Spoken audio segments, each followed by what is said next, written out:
All right. How about this? Wow. As opposed to last Saturday when I seemed to have had some problems one after the other trying to stream, I actually seem to be live today, this afternoon, which is nothing short of amazing since I've seemed to have one problem after the other. But then, as I was watching other people's channels, I've seen the common complaint that there was something screwy going on with StreamYards or YouTube or something all last week. So, yay. I guess whatever it was is repaired now, what have you. Let's see. Hope everyone is doing well wherever you are and having a great Saturday afternoon. Oh, in the chat.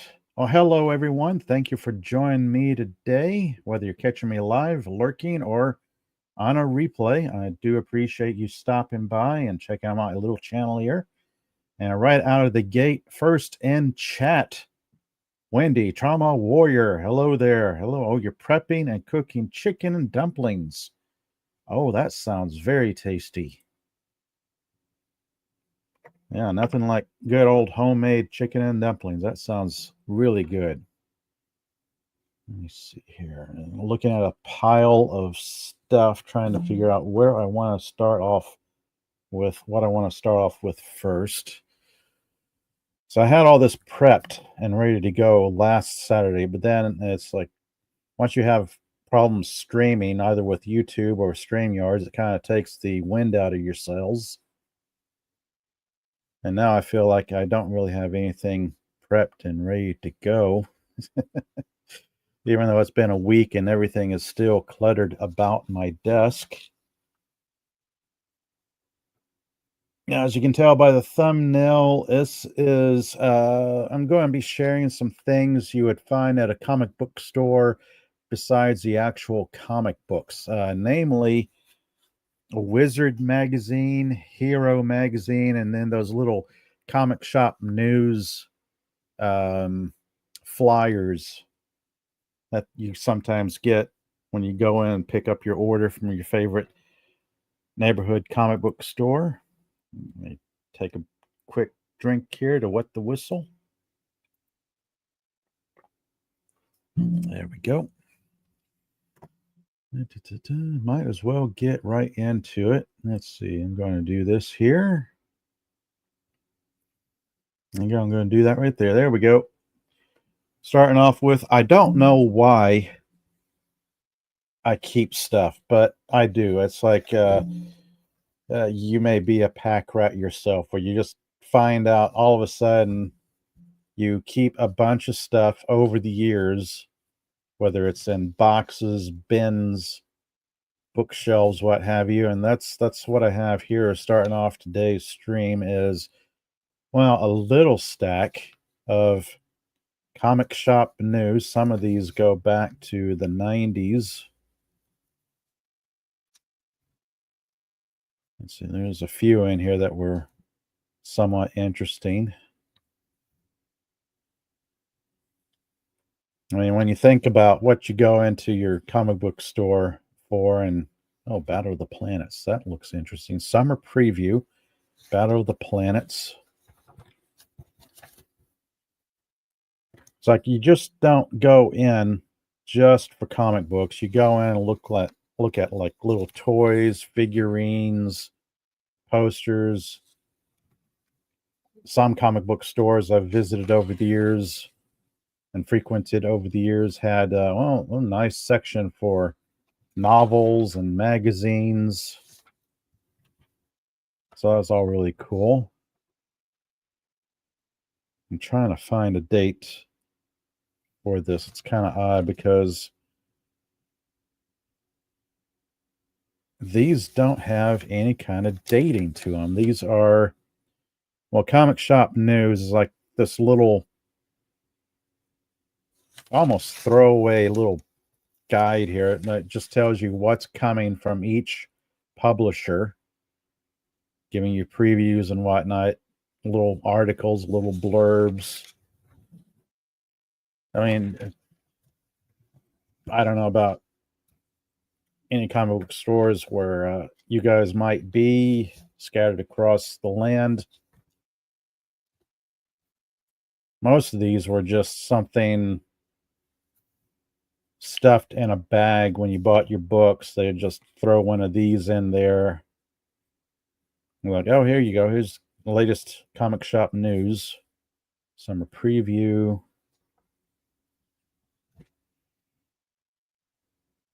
Project Superpowers Chapter 2. That's a double of that one.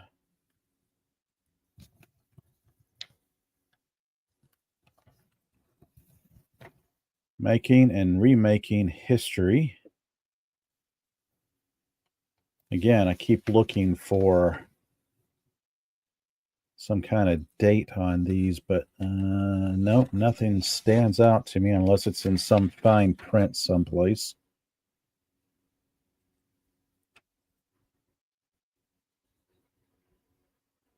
Comic Shop News, published weekly since 1987 by Comic Shop News Incorporated. This one says 2009. Okay, copyright 2009. So this is a bit newer. Got that nice newspaper print feel to it. The paper, like some of the older comic books were made out of, that newsprint paper.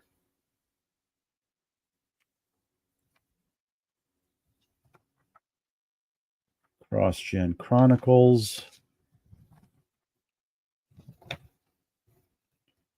Like usually people get these, they'd read them and just chuck them. But I am, I like to say I'm a collector, but the truth of the matter is I'm a pack rat. I keep everything. And just get mounds and mounds of oddities here and there. That's enough going on over those. I'm going to set those aside so my camera doesn't freak out and lose focus. Little odds and ends here. Sometimes you come across little ash can books that either limited edition and or free, or this one looks like a little, no, this is not a well, yeah, I guess some of them were kind of previews.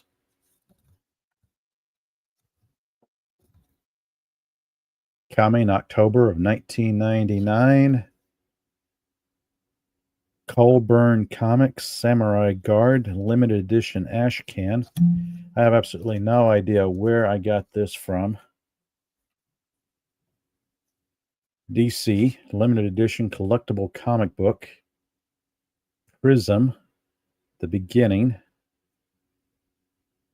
PrismGame.com. Because it's like some kind of little preview for a game, new game system and or related comic book. DC Horizon, sneak peeks of comics on the leading edge.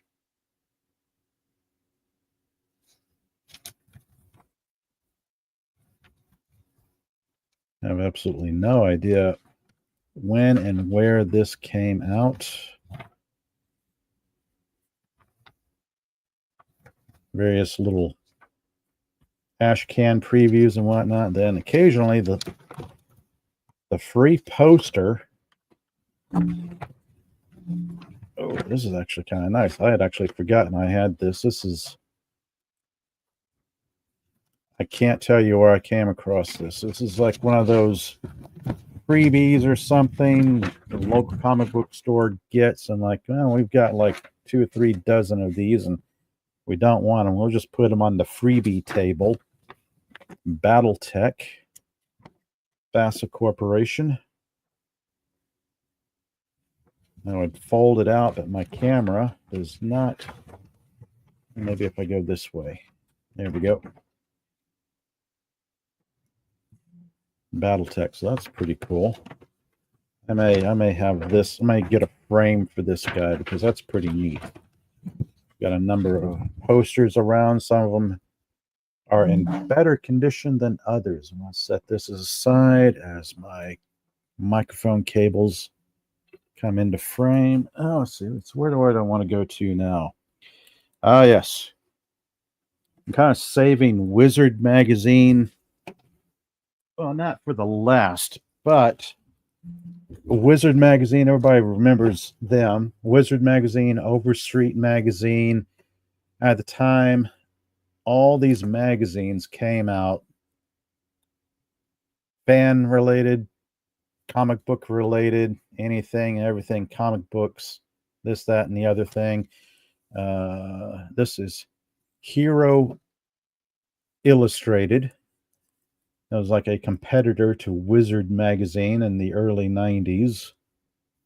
Yep, I've got multiples because, hey, ooh, they're polybagged with trading cards and comic books and posters because that supposedly made them more collectible. Like, ooh, it's collectible. It's polybagged with crap inside of it. All the stuff that made people want to buy multiples. Number 1, Hero Illustrated, July of 1993. Promo Comics Price Guide, exploring the new comics universe, and an article with Todd McFarlane called McFarlane Talks.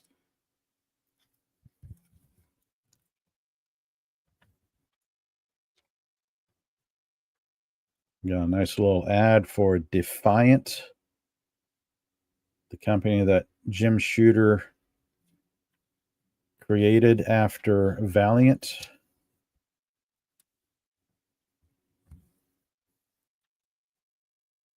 I don't remember much about these at the time. It's like taking a trip down memory lane. So this is kind of nostalgic and a throwback to a bygone era in the comics industry where quite literally millions and millions of books were being sold.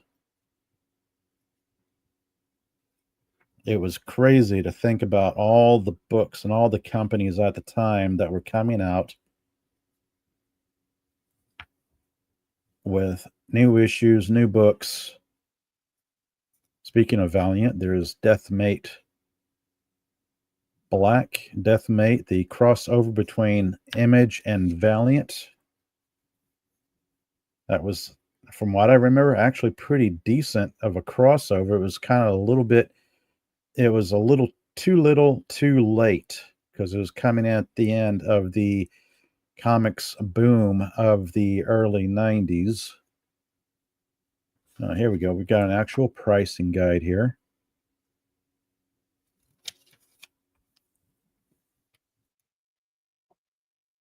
We got like Batman, DC Avengers #1. Well, this is at $1,200 to $1,500. Honestly, these pricing guides were okay. I think, I don't know, the great majority of the comic book stores I was familiar with or frequented at the time, everybody was using Overstreet as a pricing guide. I'm going to move these to the side here. I'm going to flip them over. There we go.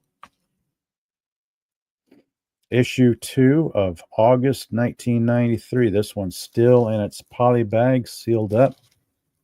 Comes with a nice little foil Aliens Predator comic book, ash can book, which I probably have stored away in another box someplace.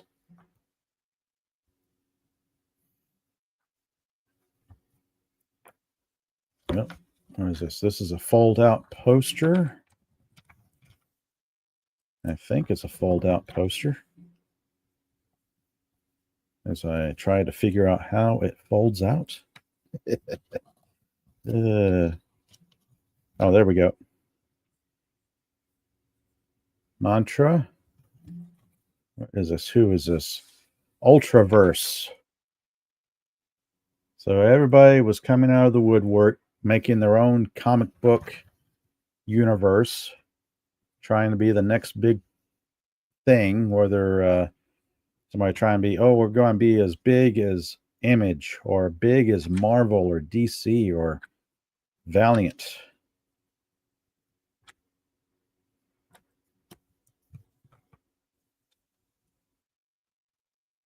Issue number 3, September of '93. This one has a pretty nice cover. This is some Image stuff. We have Silvestri art, Peterson art. Oh, aha, a trifold.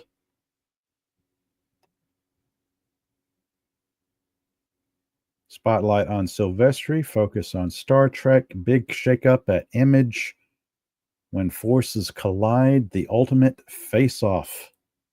And that is a nice fold-out cover.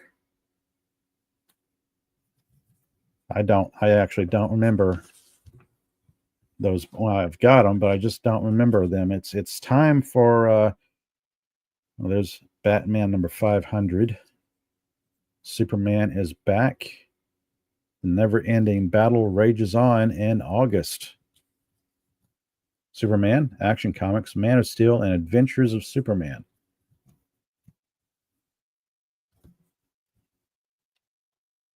Then slowly, this crazy thing called anime was creeping into a lot of comic book stores at the time. Not only did we have comic books, but we had anime as well. So here he comes. Here comes Speed Racer. Now video presents the original adventures of Speed Racer, a cartoon classic for all ages.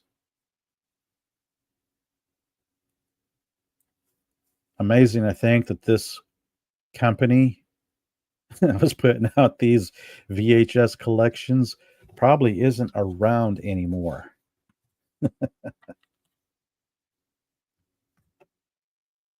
We got an ad for Super Nintendo.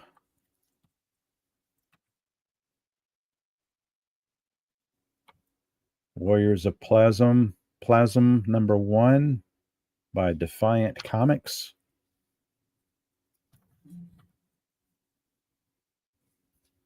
That is like a little fold-out poster for Plasm Defiant Comics.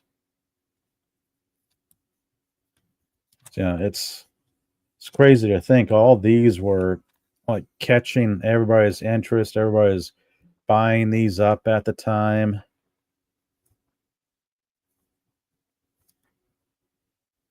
Yeah. Oh, an article on anime.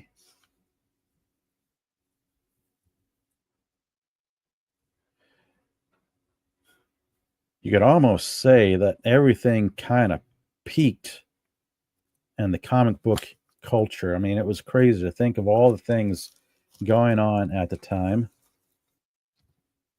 And here we have, oh, there's a trading card. Now I'm back. We got Marvels.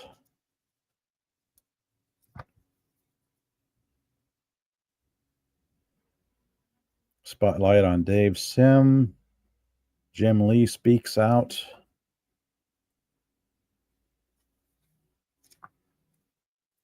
Let's see. I'll put this card right there.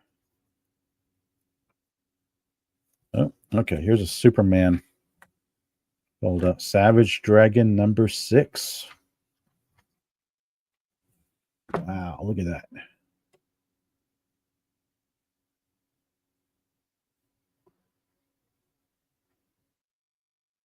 And catch it so the light catches the poster just right.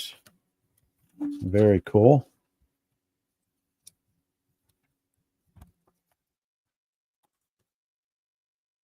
So that was like the extent of my Hero Illustrated collection. I could have sworn I had more of these, but of course, over the years, Hero Special Edition #1, Batman from Dark Knight to Nightfall.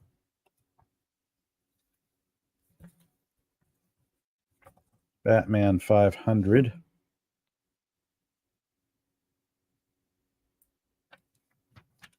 Very cool stuff. Of course, got it in polybag.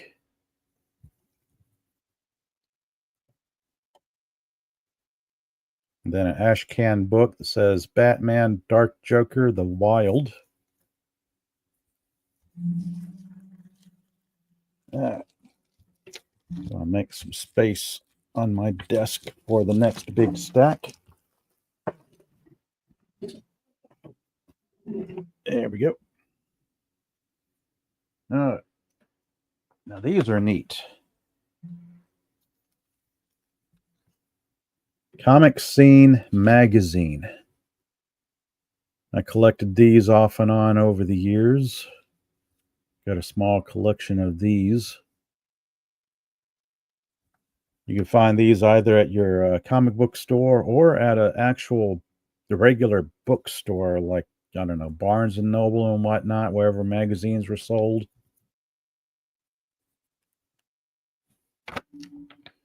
What is this? #1, Comic Scene Magazine, #1. I need to put this in a bag here. This is Comic Scene Special, #1, Volume 3, Series 12, 1987.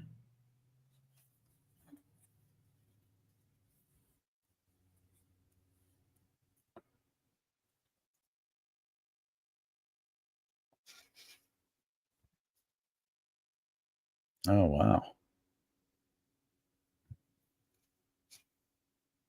Got a nice article on Stan Lee there.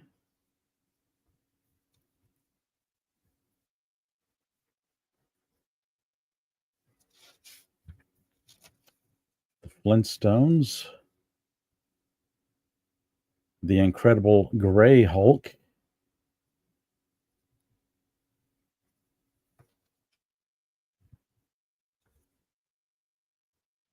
Oh, what is this? This is, was this an article on Mike Grell? Along the Straight and Arrow, bidding farewell to John Sable, freelance writer-artist Mike Grell targets Green Arrow for realistic updating in a new monthly series. I remember that.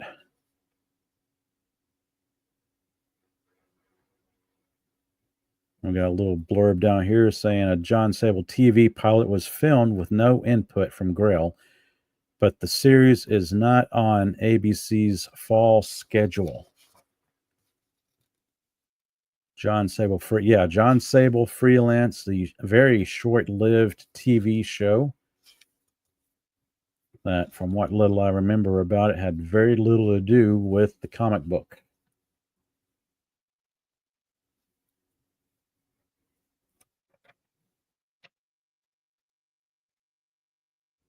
It looks like a nice little article on some independent publishers and some artwork by Moebius, it looks like. And this does take me back. This really does take me back to getting this off the newsstand and just pouring over it over and over again. I don't know if my camera can capture it. You can tell there's creases, there's little folds there. Now this is what happens when you get a book and you just read it from cover to cover over and over again, thoroughly enjoying it. This is Comic Scene #4. Conan the Barbarian comes to life. Dun, dun, dun, dun, dun, dun, dun. Issue 4, Volume 1, the 19... Oh, the fine print gets finer and finer with each passing year. Looks like 1982. I'm going to have to, like, break down and get myself a little Sherlock Holmes style magnifying glass to keep around my desk here.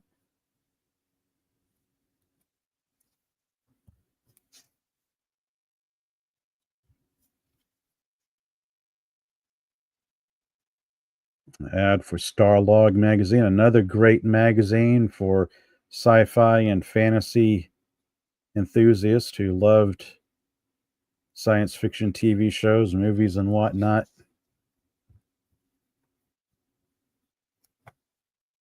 Oh, yep, talk about well-worn, well-read book.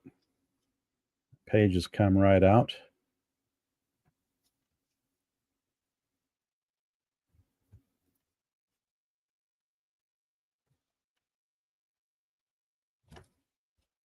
I'm going to set him aside.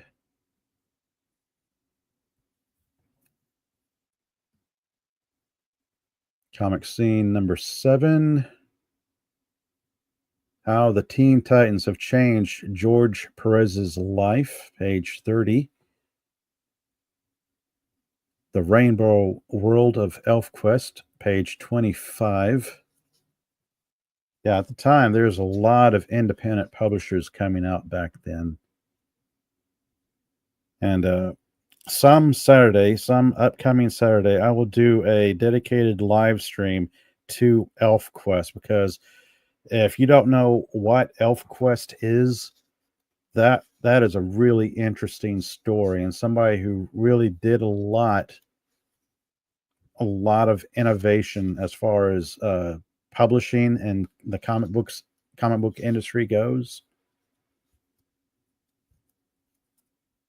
Yeah, that'll be a future live stream. I'll discuss all things ElfQuest.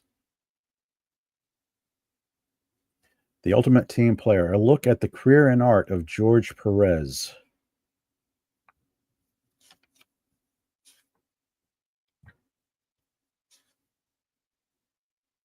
We got some nice Fantastic Four art there.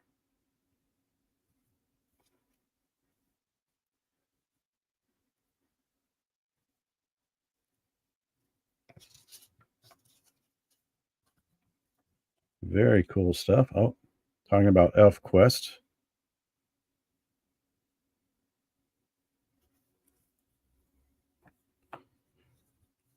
Then, let's see, what is this? Oh, yes. Comics Value Monthly, the Superman Memorial Issue. Yeah, I've got this poly bagged. I'm probably going to get a better bag for it pretty soon. Let's see. I'm going to set these aside.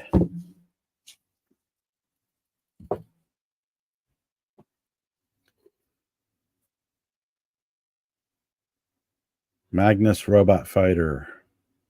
John Romita's career. Spider-Man. Death Watch 2000. Oh. And what is this? Valiant Voice. Number 1. Very much like Comic Shop News. My goodness, this has been in there for I don't know how long.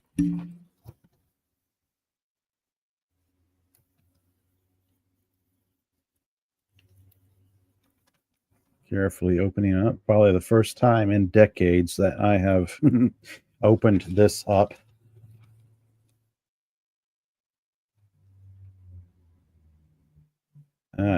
Valiant Coloring Challenge. Yes, you too can try your hand at coloring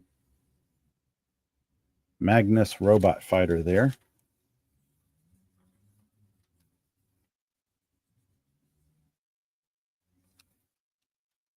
Very cool. Going to carefully fold that back. Oh, that's something else I had completely forgotten about. How about that?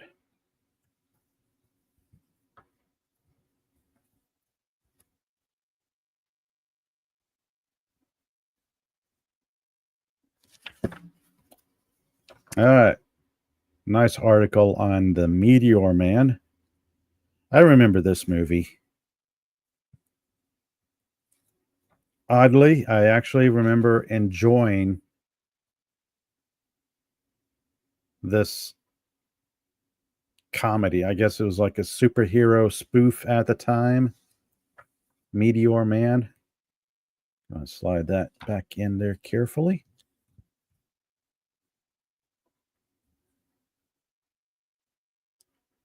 Comic Scene Magazine, number 54. William Tucci's She. Terry Hatcher reports. The all-new animated Superman.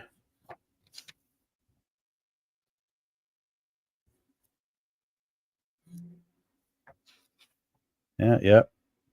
Whole article on Sailor Moon anime, Clash of the Titans. Let's flip back one page here because that's a pretty impressive image right there. We got Marvel on one side, DC on the other.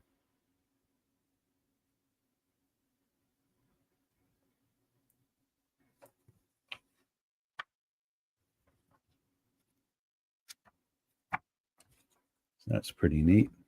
So I'm kind of making my way through the stack of Comic Scene magazines because I want to get down to the stack of Wizard magazines that I have.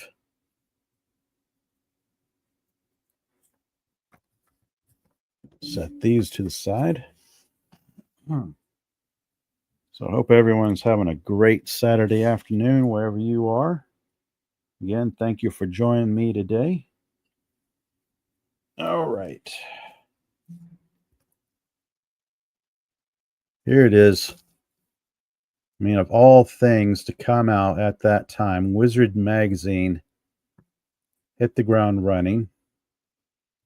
This is issue 10, still in its poly bag. Issue 11.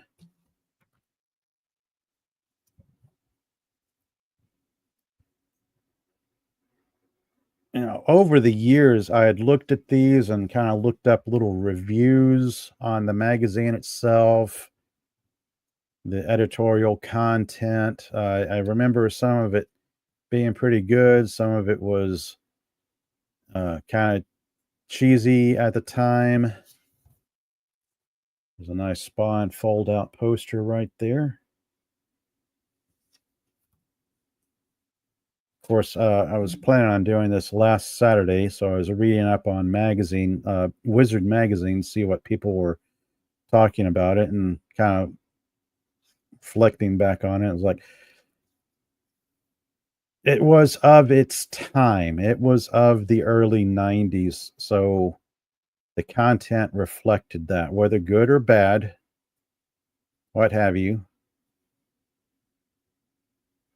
Again, known for its pricing guide as well as its editorial comment, its commentary on different topics and subjects. Every comic book store had these floating around. Again, Overstreet pricing guide was well known.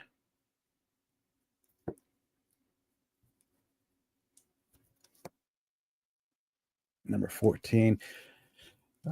Over the years, I keep telling myself, didn't I have Wizard magazine 1 through 10 or a near complete run starting off with the first issue? And I, for the life of me, cannot find the first issue. So I'm beginning to doubt if I ever owned it or if I just imagined it. Of course, I like to say, well, there was CERN starting up their super collider, banging molecules and atoms together and causing history to rewrite itself and the Mandela effect. And every time they do that, I lose comic books. Like, didn't I have this comic book or didn't I have that comic book? Didn't I have Wizard issue number 1? I got issue 10 here, so I need like issues 1 through 9 to, just because I'm like a little completist pack rat, I have to own the entire run for some reason. But yeah, if I can't actually find them, because of course when you move over the years, you lose stuff. Things get lost moving. You sell off long boxes, short boxes of such. But I don't know. Here is issue 15. We've got a Bill Shatner interview, a Jim Lee trading card, and we've got an article on the X-Men animated series. There's this issue 16 that is still polybagged with some trading cards in it. Looks like Image and some Valiant trading cards there. And of course, I got a loose issue. Dale Keown interview. X-Trader, a DC free poster inside. In the chat, I see the Padawannabe. Hello there. Did you see Cable? You might have. Unless it's this big guy here on Wizard issue 15.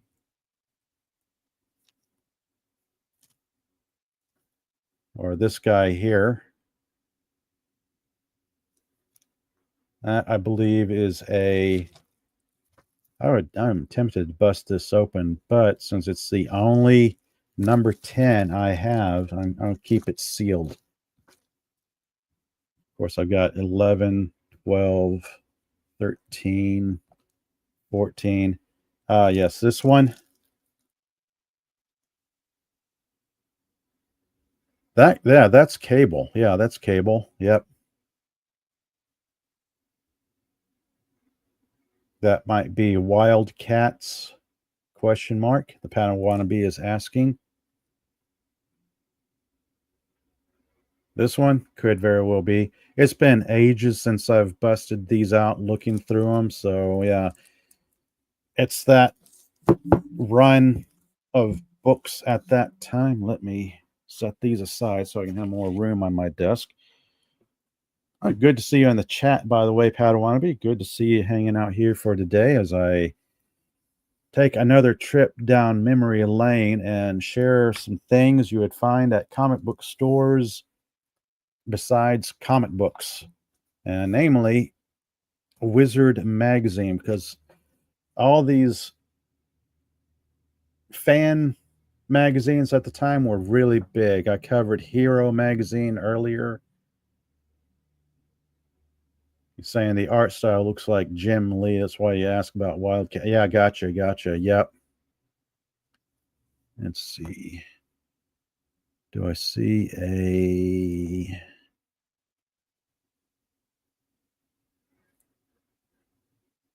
I do not see a name on the cover of the book, which is kind of odd. Normally, they plaster a name of the artist.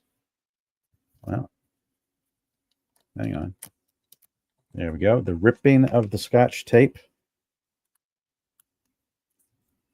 You only had a few of the Wizard books, mostly for the artwork. Yeah, I've got a pretty sizable run from issue 10 on.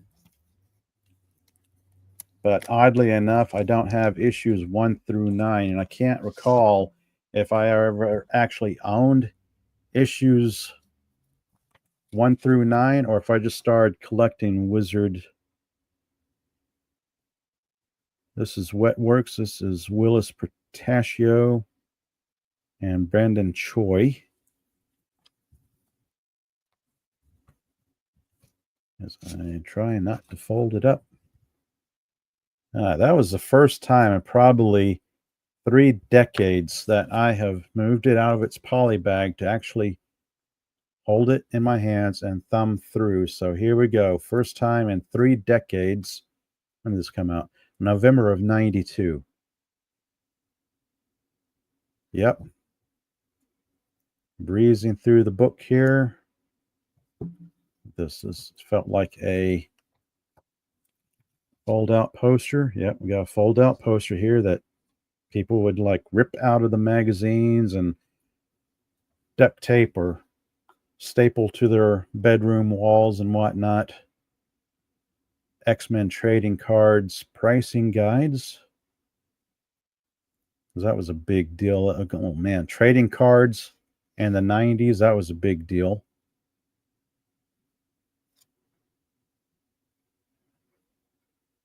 Of course, we got the Wizard pricing guide.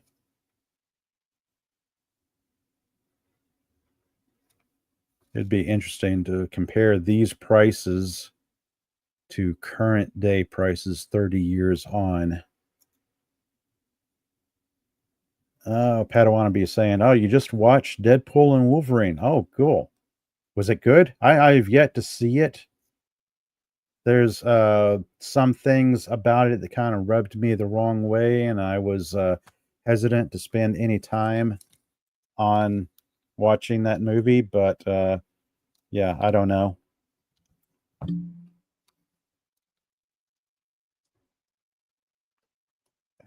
If I can cure. Okay, you know what? This bag is already ripping in the back, so I will fling it across my office. Whee! There it goes. Padawan be saying X-Men, Jim Lee, Bill Shatner. I would have to pick that one up. Yeah. Now you can probably find these at a really decent price on eBay. I've kind of looked a few of them up on eBay, and they still go for like $5 to $10.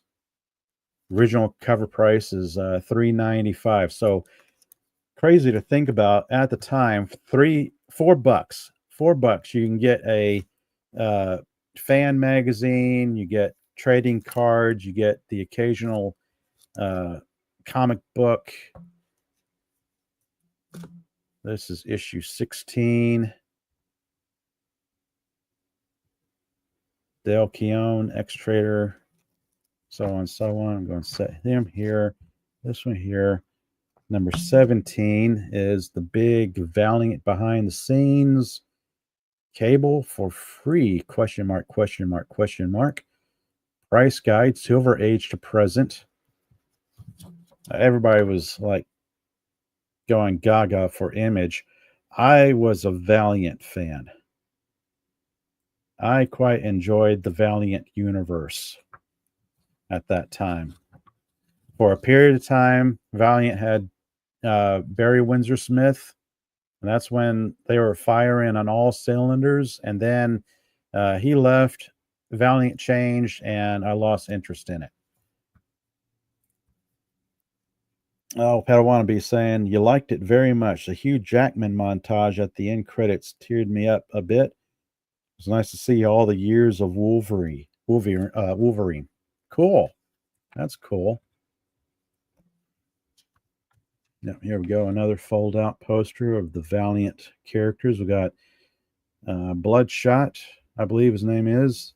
Of course, Solar, Man of the Atom, Exo, Man of War, Magnus, Robot Fighter, Archer and Armstrong, and then Faith, one of the characters from the Harbinger series. Like I said, that was a good comics universe.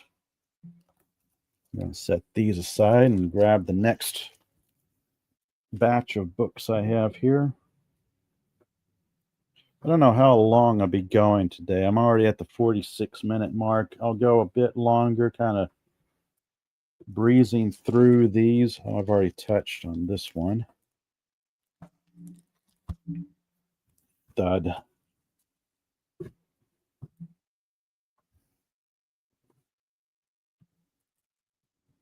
I don't know why. It's like, oh, it's polybag. They're collectible. You have to collect more than one. This has a Dale Keown Pitt trading card in the sealed polybag. Yes, they're collectible. They'll be valuable someday. 30 years on, you can find them in probably somebody's discount bin or going for cheap.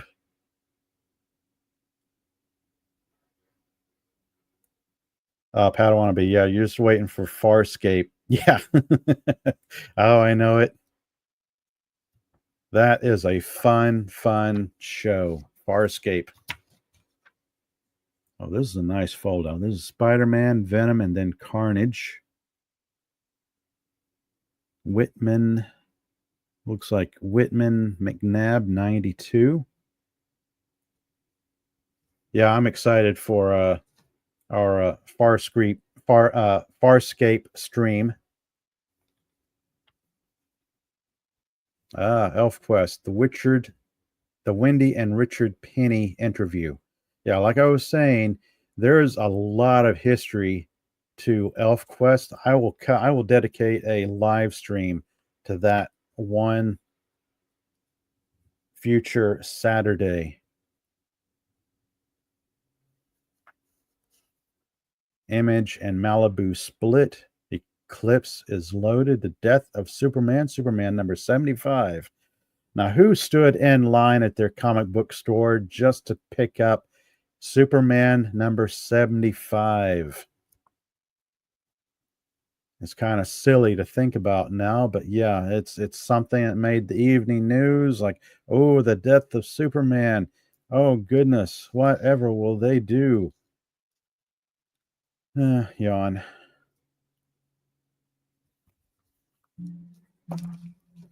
Oops, I'm going to have to get a longer microphone cable for my setup here, or reposition my mixer, one of the two. Marvel UK. That was another big thing that happened in the early 90s, was the invasion of Marvel UK and their own. Oh, this looks interesting. Sabretooth and Wolverine.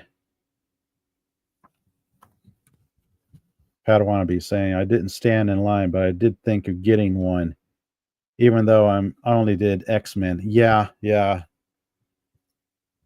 Everything was going crazy in the early 90s.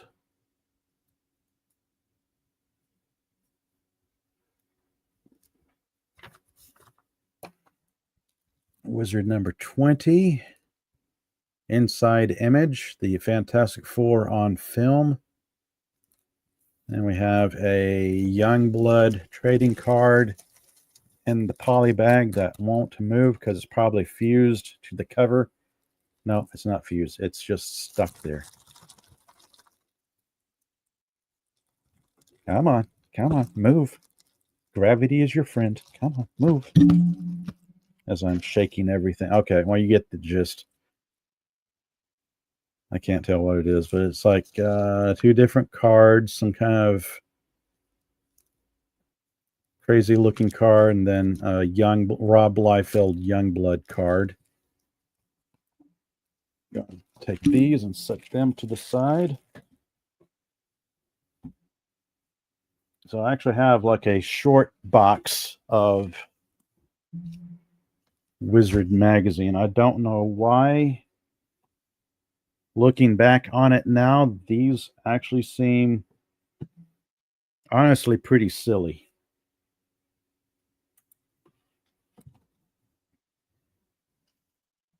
As I try to declutter my desk here. Rob Liefeld and Jay Lee.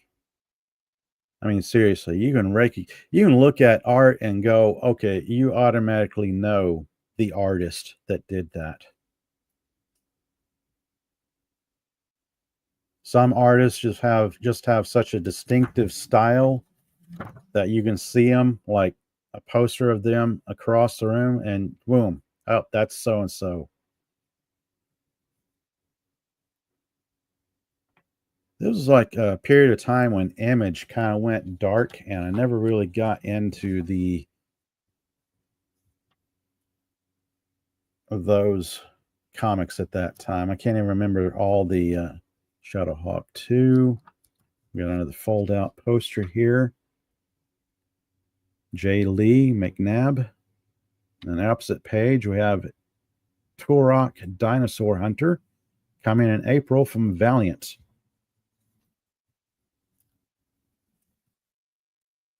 Padawan B saying there's a building that Deadpool and Wolverine get thrown into that has the name Liefeld's. Yeah. Savage Dragon.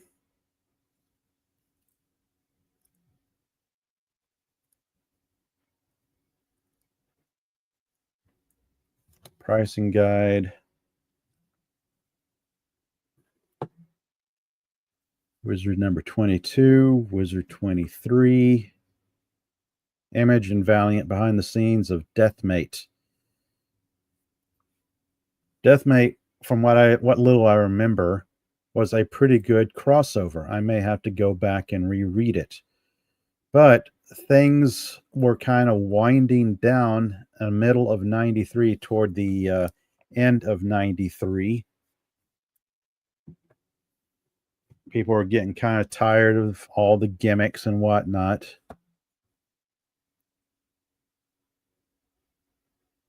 Jim Shooter, Nightfall, the new Batman. Jim Shooter, the birth of Defiant after Jim Shooter left Valiant. Now, there was a time Jim Shooter was in control of Valiant. He was there. Barry Windsor Smith was there. And Valiant was a great comics universe. Batman Reborn. This was following the events of Bane. Bane breaking Batman's back. Padawannabe saying, you never read Turok, but you loved the game on N64. Yeah, Turok was pretty good. What I liked about Valiant Comics and the early 90s was that they went back and grabbed the old, like old era comic book characters like Solar, Man of the Atom, Turok from like Gold Key Comics or Whitman Comics.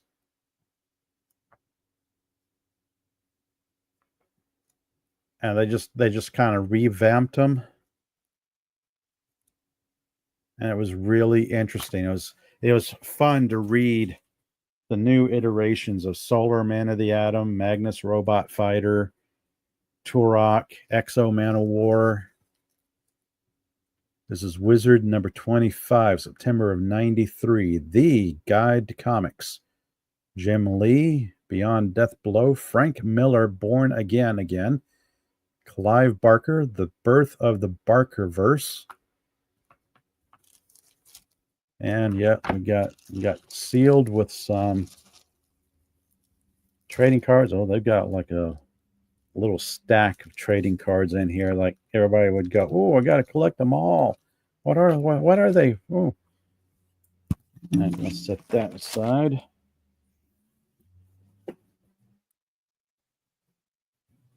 I can't believe I've held on to so many Wizard books over the years. Wizard number 26, October of 93. Larry Stroman, Life After Image. Spidey Staffers. And Card Guide. Oh, we got a card guide for non-sports cards. And we got the... Okay. Again, been ages since I've opened this up and breezed through it. Oh, well, won't risk ripping it.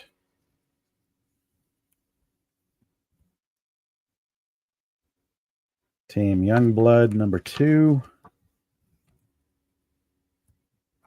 More Image. Oh, here we go. What's this? Aha.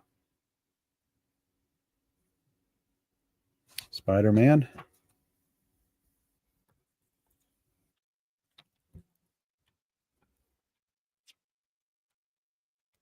Oh, here we go. Here's the trading cards. Tops. Looks like Image. We have Sergeant Major Acre.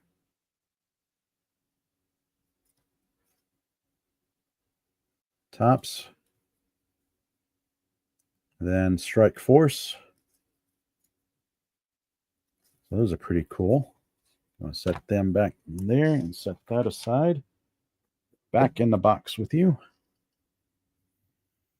Wizard number 3. So I jumped from, what was that, 26 to issue 30. I skipped some there. Mark Silvestri, Matt Wagner.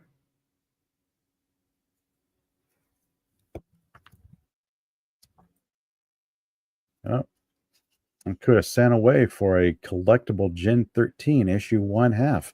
I wonder if I can still do this. Would they honor that? I don't know. Probably not.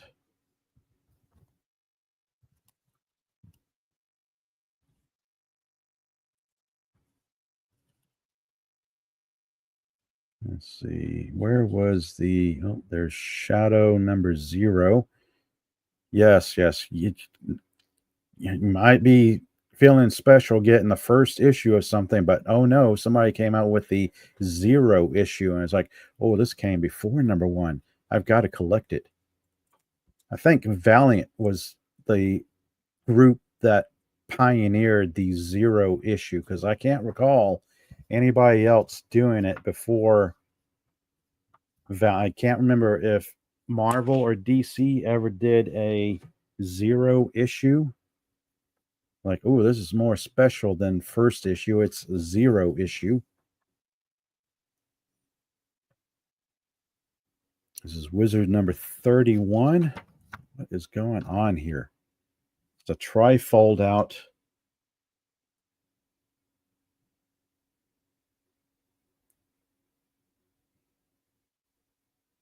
Miller, Byrne, Chadwick, Adams, Darrow, Gibbons, and Mignola. Jam interview. Simon Beasley, Violence in Comics and What Happened with Lobo. Eric Larson on Who's the Boss and Why Gimmicks Stink. You know, it's been 30 years. Maybe they should bring back gimmick covers. Like the holographic, foil covered, embossed, die cut, foil spiffy, alternate cover that everybody has to collect. Padawan is saying you have a Magneto 0. I think I've got one of those as well. Going by memory, it's like probably one of the few Magneto books I have. What in the world? Wizard number 32. We've got Batman and Spawn on the cover.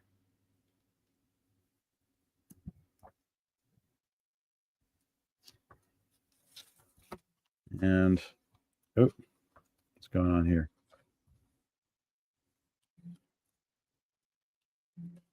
Okay. I may have to do that off cover because I'm afraid I'd rip that. But that is probably a massive fold out cover of this guy right here. Just taking a wild guess. Because they weren't content to have a simple double fold out or triple fold or what have you. It has to be probably a massive poster size. Cyberforce is back. Oh goodness, here we go. What is this? Cut and Print, the Comic Insider's Guide to Hollywood.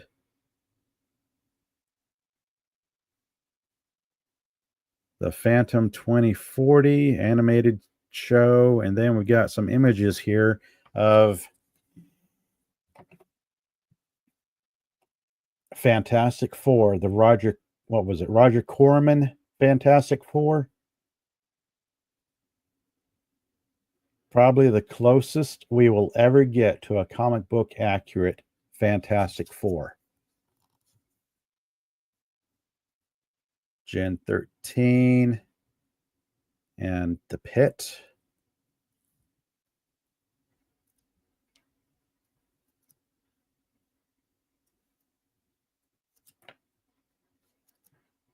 The pricing guide. That's interesting.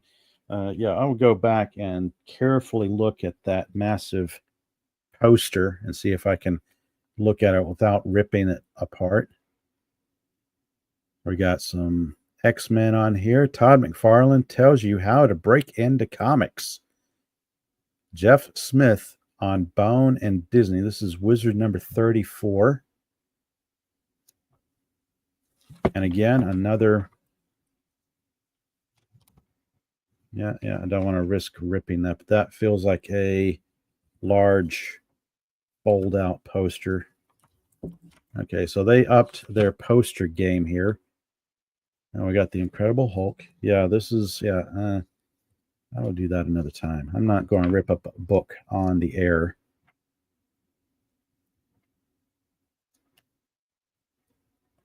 All right, that's cool. Dun, dun, dun, dun, dun.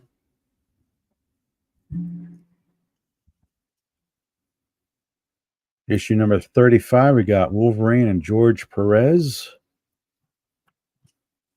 And an a lot of stuff going on in this cover.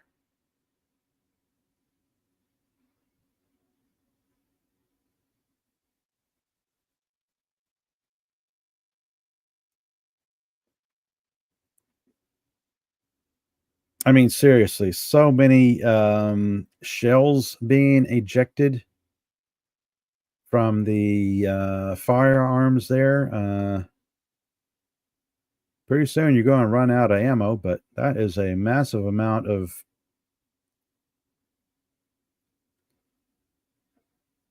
Padawan be saying work like that is insane. Yes, this is it says S. Platt.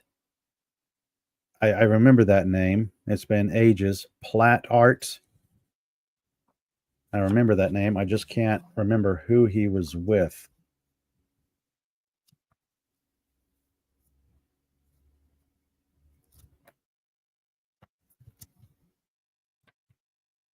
Another massive fold. Okay, maybe this one. I can nope. I can already tell. It's like here, let's take a large poster and fold it up multiple times and stick it inside our magazine here and make people worry about ripping it up, trying to get it out. We got the pricing guy. What was this? This looked like how to draw or something. We had some, where was it?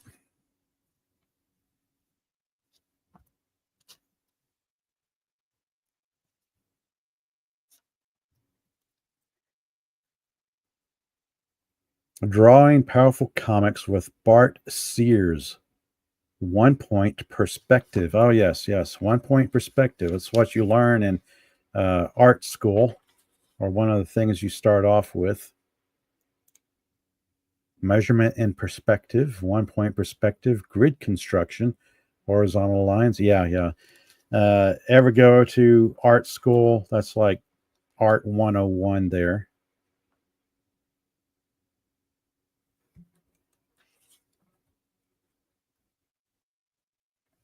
So that's pretty cool. That cover, though, that's insane.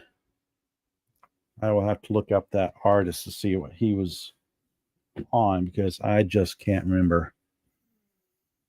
Issue 37, Frank Frazetta returns to comics. Peter David on the new Hulk. Then, of course, we have Liefeld art on the cover. Youngblood 94.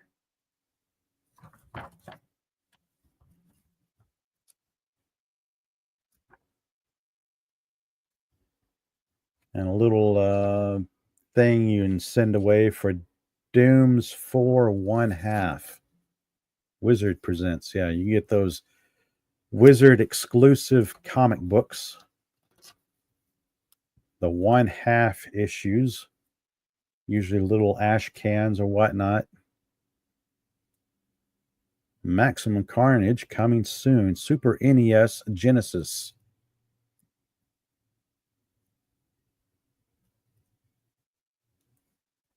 And then the pricing guide that honestly very few people really kept up with. The comic book store I worked in, I know we had the store issue of Wizard Pricing Guide, but I always think we looked at Overstreet more often.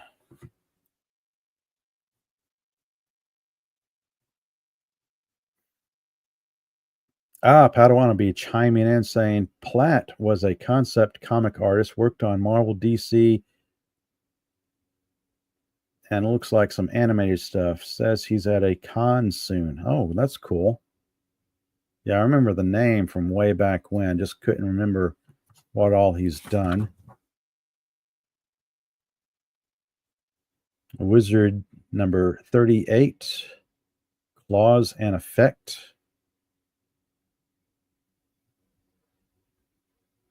Okay, the one thing that always bugged me off and on was the varying size of Wolverine's claws,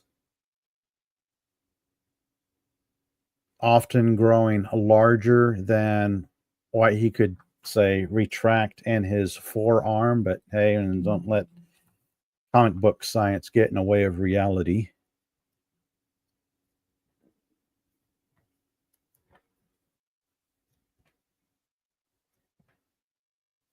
What was that? Hulk 2099? Yeah, that was another thing that came out from that area, was the 2099 universe, Marvel 2099, and all the books they had at that period of time.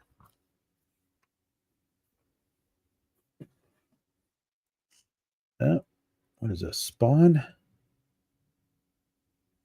Top 10 slugfest crossover battles you'll never see. Bob Lighton on why XO is better than Iron Man. Ooh. Now we've got, yep, that is Spawn versus that character there. Padawan saying somebody drew Wolverine's claws with a hook at the end. Lots of interesting variations. Yeah. Because at the time, I don't think they really understood how the claws would work. Oh, you had the beginnings of many of those 2099 issues. Yeah, I do as well. They're in another box in another room of my house.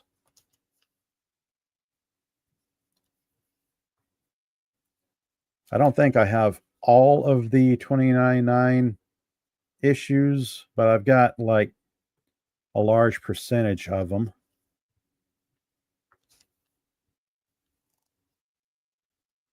This is where people started doing, I guess, fan art and mailing into Wizard. And we got another drawing powerful comics with Bart Sears, Proportion. So yes, you too can be a comic book artist. How to draw comics the Marvel way.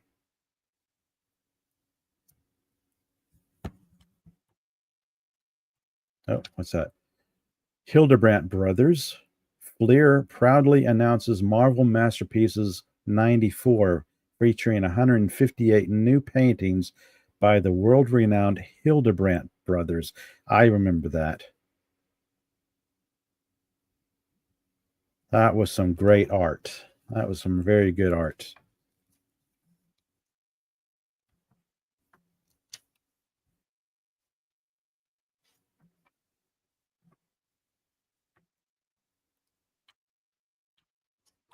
Pricing guide.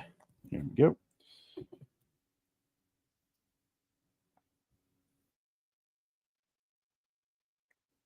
Wizard number 40, Batman, DC's animated Dark Knight, Neil Gaiman on Sandman, Angela, and his new hero. Trick or treat. Nope. Simple fold out cover.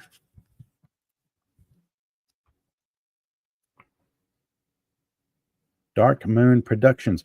It's amazing to kind of look back at the even the 80s, mid 80s to early mid 90s, and think about all the comic book publishers that were around then and then aren't around anymore. Oh, what's this? Number 41, 300-page year-end spectacle, or a spectacular Wizard January of 1995.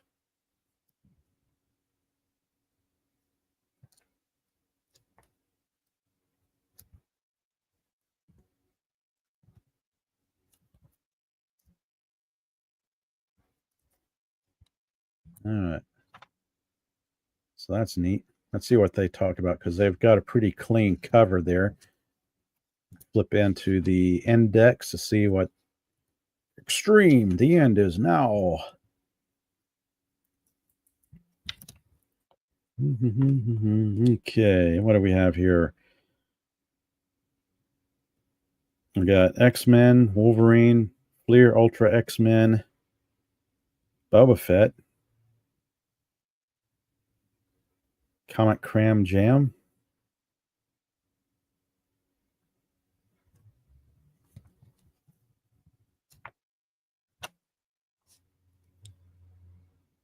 Let's see, Padawan Beast. I never could do those framework sketches and drawing anything. I tried, but it didn't make sense.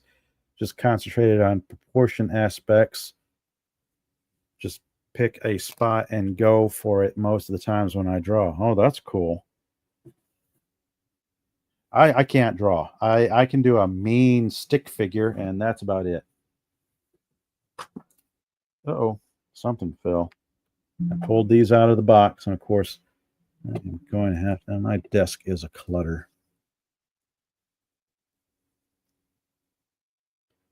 You do have that wolf, that wizard just for that Cyclops shot. Yeah, that was a pretty cool cover right there. You got Wizard 42 with their villains. Oh, look at this. A trifold or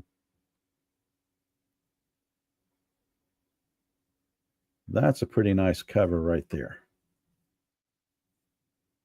Got Magneto, Green Goblin, Doctor Doom, Galactus, Loki, so on, so on, so on.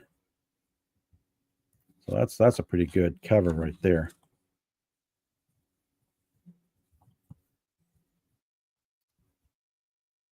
You have that wizard just for that Cyclops shot, or maybe it's just a card. It could be because I don't know if all of these came poly bagged. They must have because this is loose in there. This one probably did. I imagine back during the day, all of these came poly bagged with trading cards and little ash can preview comics like this one here. This is Ultraverse. Supplement to Wizard, The Guide to Comics, Malibu Comics, Ultraverse, God Will. A preview of the incredible 4-issue miniseries debuting in January of 95. That's interesting. Ultraverse, I don't know if they're still around or not. Like I was saying earlier, all these companies that come and go. Somebody coming out here saying, oh, I've got a comic book. I'm going to make my own comic book superhero universe. Well, you stand the test of time because there's easily dozens and dozens of other people that have come and gone. Uh-oh, what is this?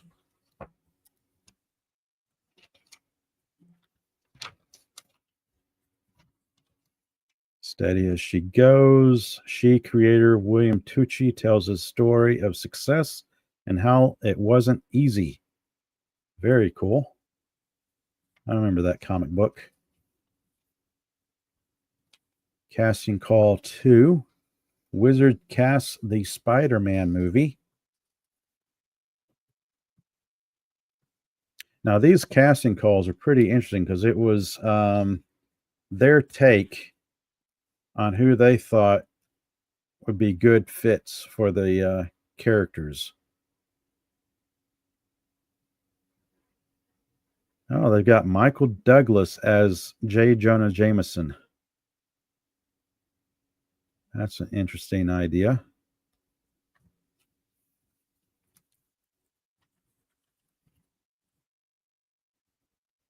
Super Street Fighter. Own the streets.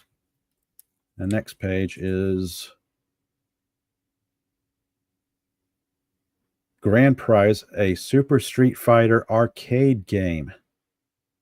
This is it, baby. One of the coolest games ever made. All yours, and best of all, no quarters required. Just pay that electric bill, and you can play Street Fighter to your heart's content. Padawan B saying, I have many of the Marvel Masterpiece cards. I found out that many were covers or guest art in various issues. Yep.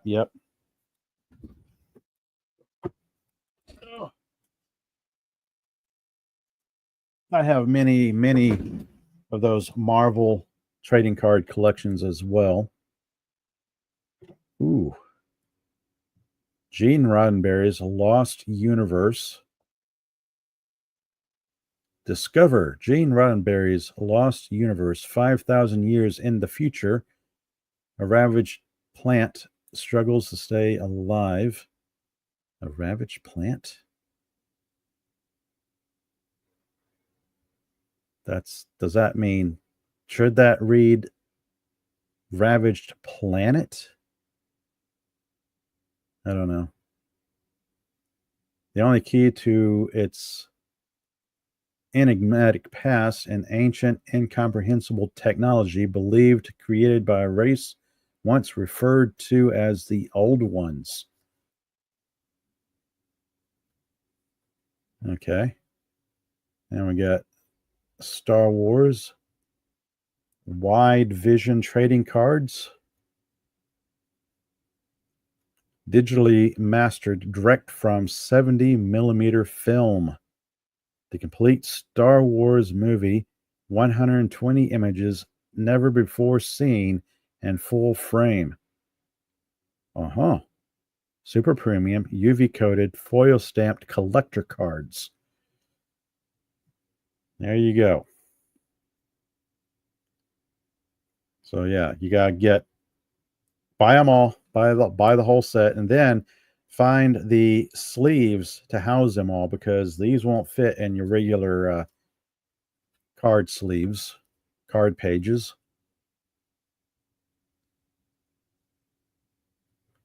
Number 43, issue 43, Star Trek Comics, Classic, Next Generation, and Voyager.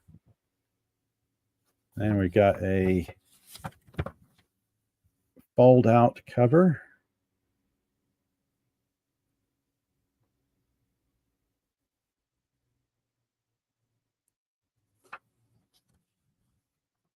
I'm at a genuine loss for words. That looks pretty scary.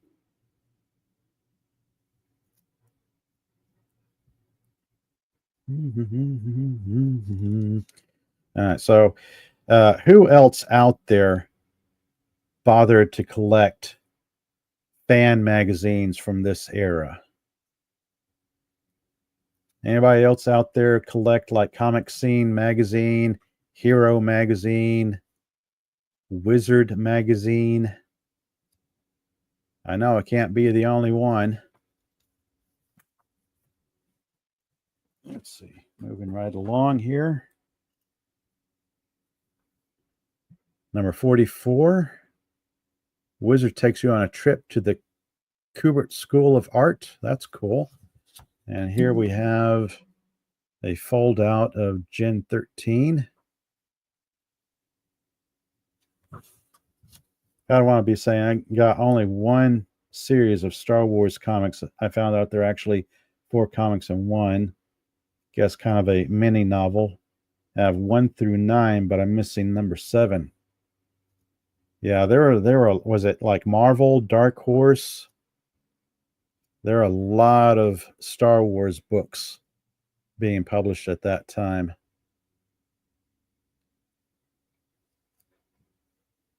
Looks like we've got a lot of Image news here. Be the Mask. Yes, you can cut out a page from your issue of Wizard magazine and be the Mask.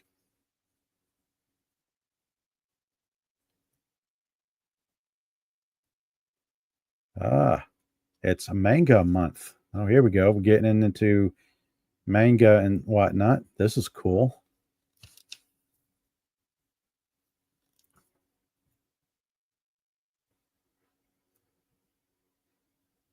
fan art sent into Wizard Magazine. This is always cool. Oh, wow. All right. Fleer Ultra reboot online March of 1995. I was just watching some Reboot earlier today. Those who don't know, Reboot is I believe it's 4 seasons animated series, Canadian production, completely computer generated animation. It was quite novel at the time and really interesting. Had some pretty good storylines, and then once they kind of changed a little bit mid series, the storylines went pretty dark. It wasn't like a typical kids show. I think once they kind of shed the kids show image to it, and the storylines went really dark on Reboot.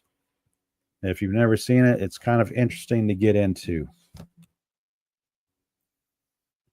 Oh, Padawan be saying it was the Clone Wars series. You also have Jango Fett's origin that shows his mentor. Yeah.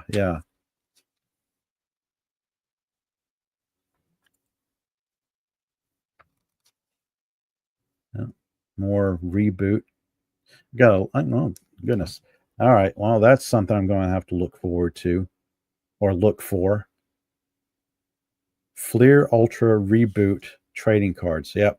I've got to own them. I'm sure they're out there. I've got to own them.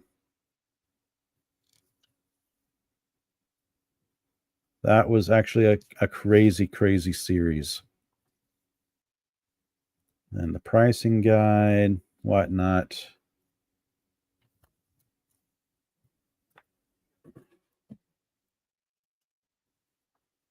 Year-end Spectacular Wizard, the Ramitas, issue 53. Okay, so this is where I was. Yeah, the mid-late 90s was where I graduated college, stopped working at a comic book store, and started living the life of a mature grown-up. I had to get a grown-up job and whatnot. So yeah, this is where I'm starting to have gaps in my Wizard magazine collection. As I jumped from, what is this, issue 53. I went from 44 to issue 53, and here is 104. So yeah, that is a massive gap to go from issue 53 to issue 104. This must be what those popped out of. Exposed Secrets from the X-Men movie set meet TV's Witchblade. I remember that show.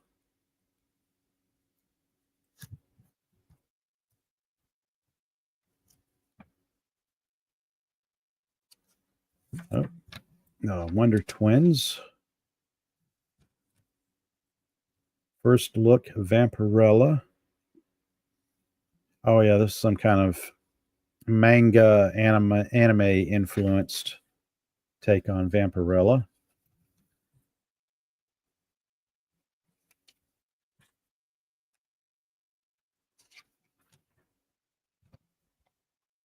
Well, that's neat.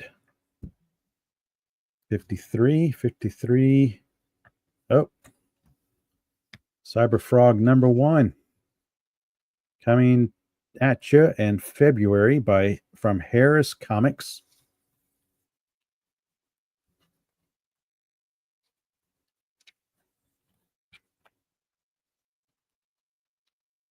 Liefeld, Extreme Destroyer.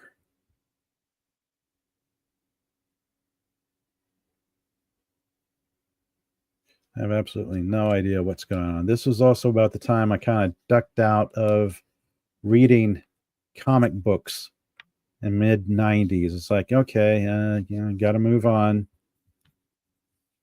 Also, I could kind of tell things were changing in the comic book industry and the comics, the storylines going on. weren't all that interesting. Oh, there's Stan Lee, the Wizard interview.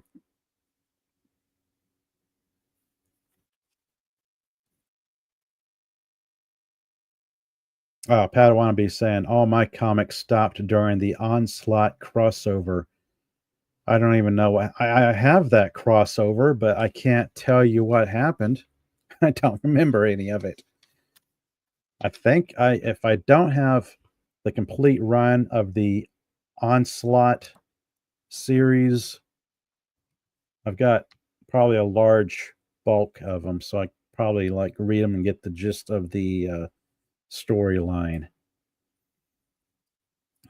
Padawan saying I saw a rumor that Sydney Sweeney could do a Barbarella. Yeah, I saw that as well.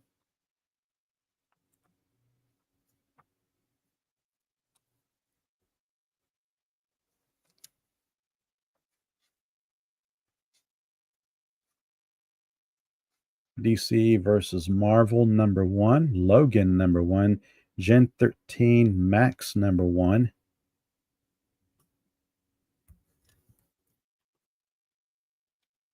More picks. DC gets overpowered.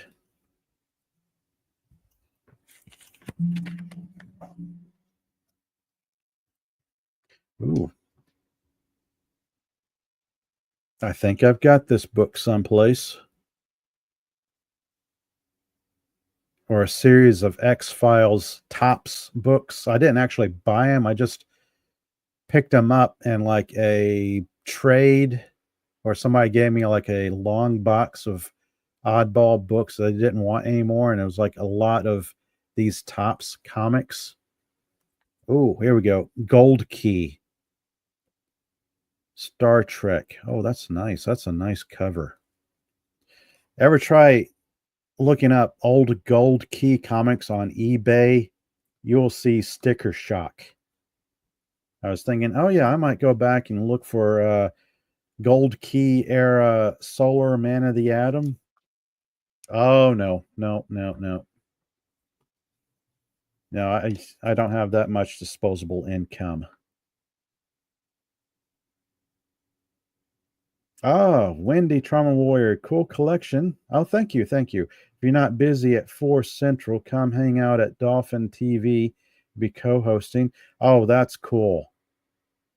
I wish I could, but I've got a hard stop at 4 o'clock because I got to rush off and do something else this afternoon. But yeah, if y'all are still going on by 6 or 7, I'll be able to catch the tail end of your stream. There should be plenty of corny jokes. Yeah. Padawan be saying it was when Professor X's evil took over that many of the comics were getting new artists and writers. You couldn't do it anymore. Bad stories and bad art. Yes, yes. It seems like that was the period of time when the comic book industry was taking a turn for the worse.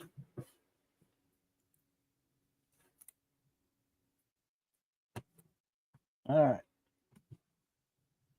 A little bit more in my short box of Wizard magazines. I can't believe how many of these I actually bothered to keep over the years. This is amazing. I actually go through a short box of nothing but Wizard magazines. This is May of 2001, cover 1 of 2.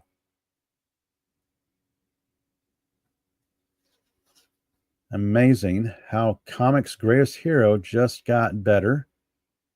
Now, what I remember from Wizard Press or Wizard Magazine was also Wizard World Comic Con, because I remember that was a thing, what, 10, 15 years ago? The start of the large fan conventions. I went to a number of them throughout Texas. Quite enjoyed them at the start, but as they went along, something changed and they weren't as enjoyable. So this is August 2001. What was this? This is May of 2001, August of 2001. Cover 2 of 3. I didn't even know that at the time. So yeah, if they weren't polybagged with junk in them, there are multiple covers. It's like here's multiple covers going back to the age of the gimmick cover. There are multiple covers. You have to collect them all. Year-end Spectacular, The Best of Everything, 2001. Best Comic, Hero, Villain, and More. Marvel's Greatest Year. What's that? Padawan be saying that Spidey could have been McFarlane. Great style. Oh, 2001. Maybe not. Yeah.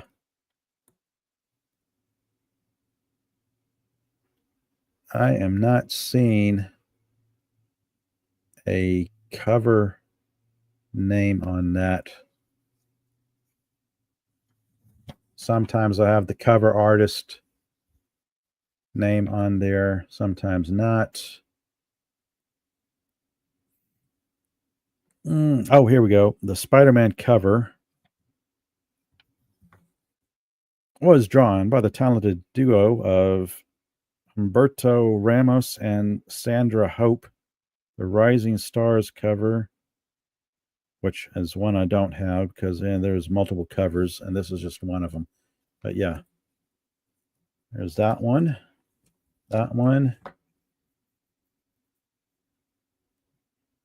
This is June of 2002. So I had another big gap from 2001. This was January 2002. Here is June of 2002. Kirsten Dunst's diary on the set of Spider-Man. Kevin Smith on Spider-Man. 80s boom. How G.I. Joe Transformers sparked the biggest comeback in comics. Star Wars complete comic checklist. Jango Fett of Star Wars Episode 2.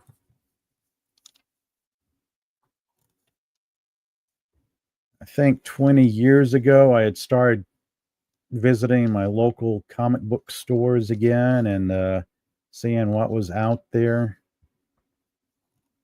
I'd kind of gotten tired of Marvel this and DC that.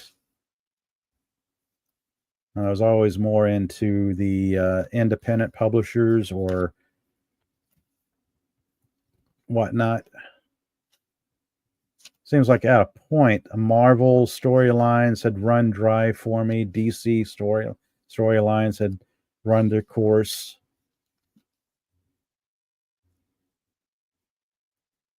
I cannot tell you what the major storylines were in this period of time. Here we go. This is October 2002, issue number 133, East versus West. Superman, Dragon Ball Z, Spider-Man, Trigun, Batman, G-Force.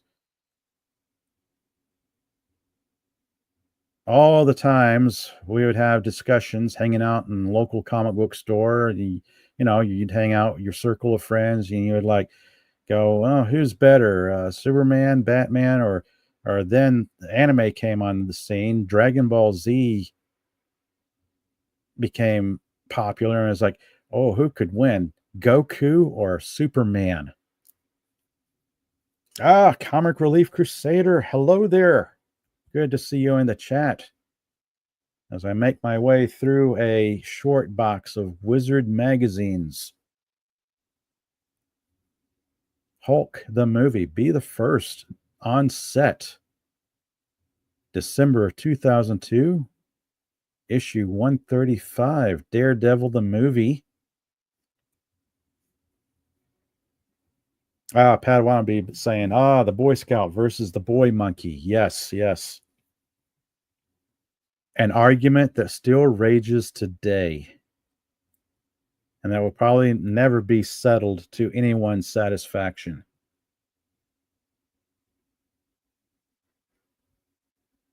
This is, what is this? July of 2005. So that was another big leap.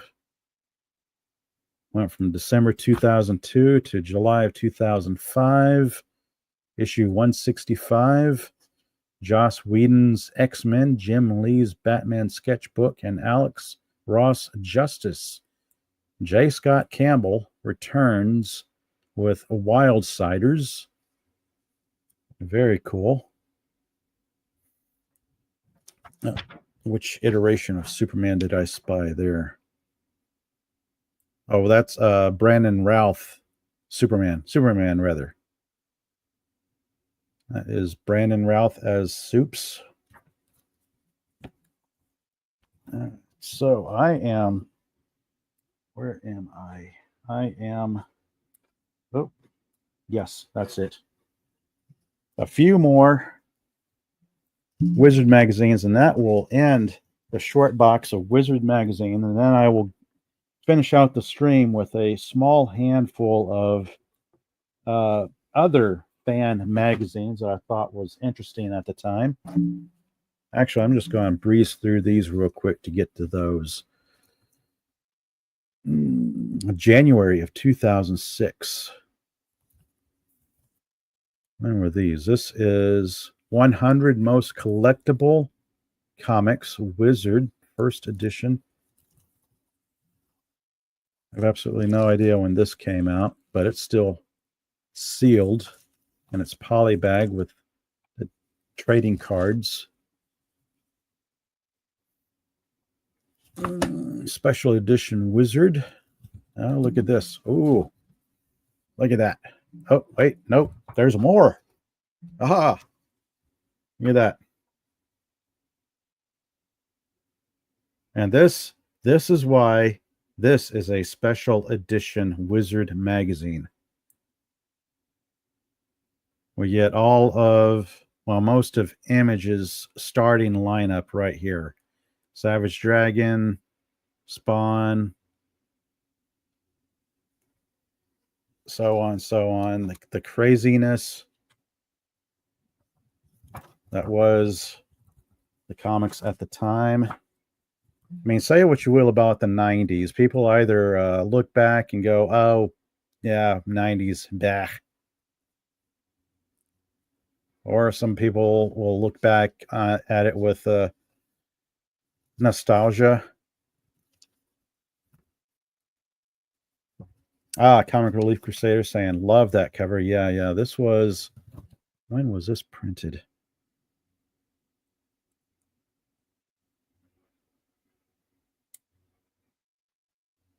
I know there's got to be a date here. And 1992. Yeah, this had to have been early 90s. 92, it says. So yeah, there's that. This guy right here, that's still in its poly bag.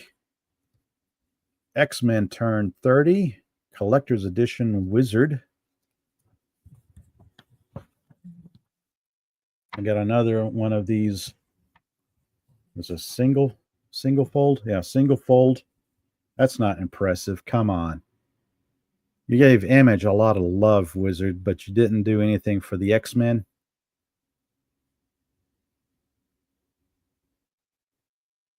But still, that's a pretty neat cover there.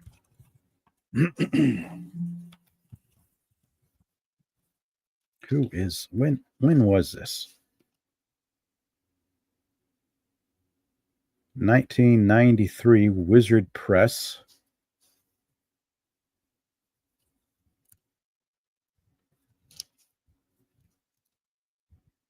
Now, are these books worth anything? I honestly don't know.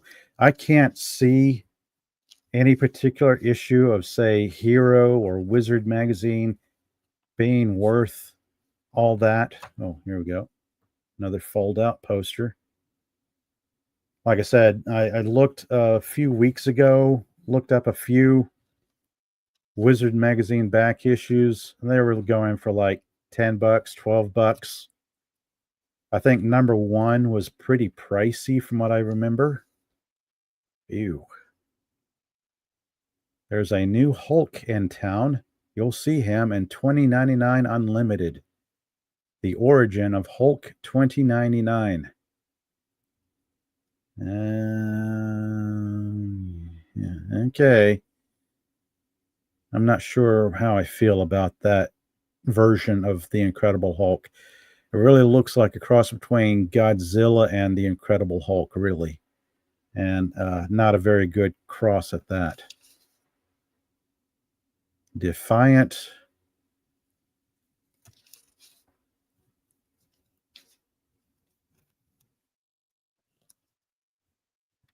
Wolverine.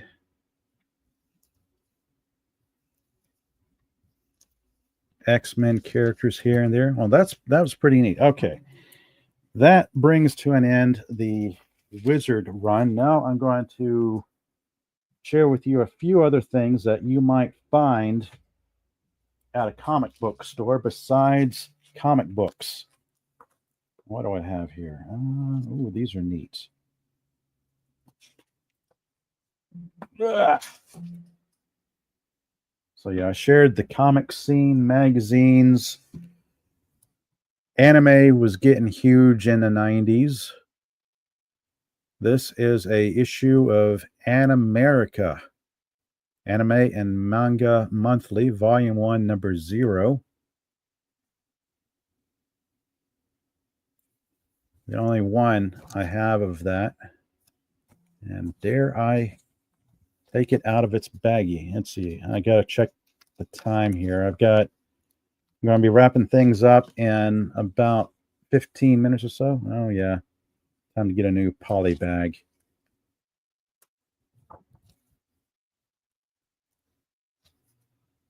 Anime feature, Macross 2. Miyazaki's Crimson Pig, Gundam 0083, Ranma 1/2. Oh, and the chat. Hello, Dad Man Walking. Hello there.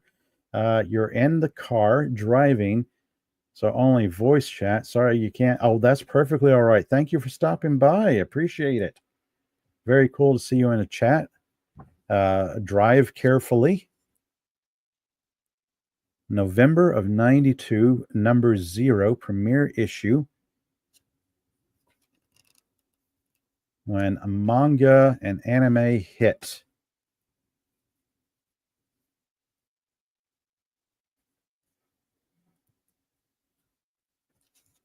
Some comic book stores are kind of slow getting into anime. I guess it depends on each owner of each comic book store, but I remember some went crazy into manga and anime because they sold both traditional Western comics and then manga. I just remember a lot of manga looked neat. It was black and white, and you had to read them backwards. Because here we are used to flipping from right to left. Manga was like left to right or some such thing. So that's pretty neat. Dreamwatch magazine. The best in science fiction and screen science fiction and fantasy entertainment. For those of you who got into things like, well, Starlog. Starlog was the magazine for the sci-fi fan. If you were a geek or nerd in the 70s and 80s, you loved Star Trek, Space 1999, Blade Runner, anything sci-fi related, chances are you collected Starlog magazine. And chances are a lot of comic book stores carried these fan magazines as well. This is, what is this? April 2001, Starlog magazine, number 285. Charting Farscape, the best show on the Sci-Fi Channel. Plus Lone Gunman, Xena, Star Trek, Andromeda, and Cleopatra 2525.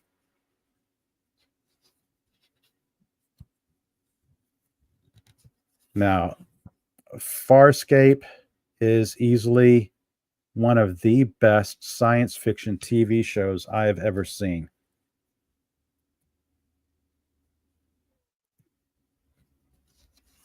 And that is taking into account Star Trek TOS.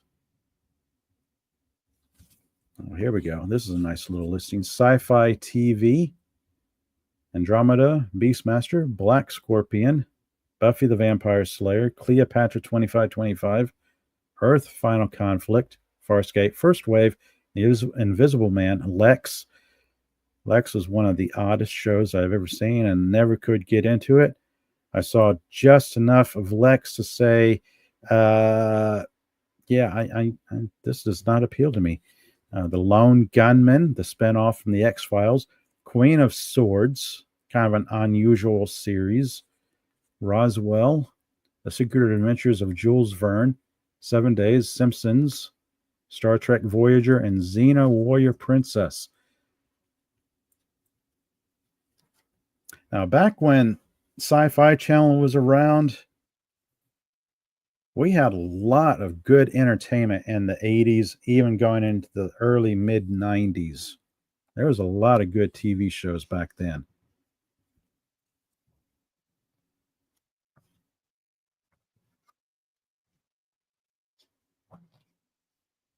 Interesting articles here and there.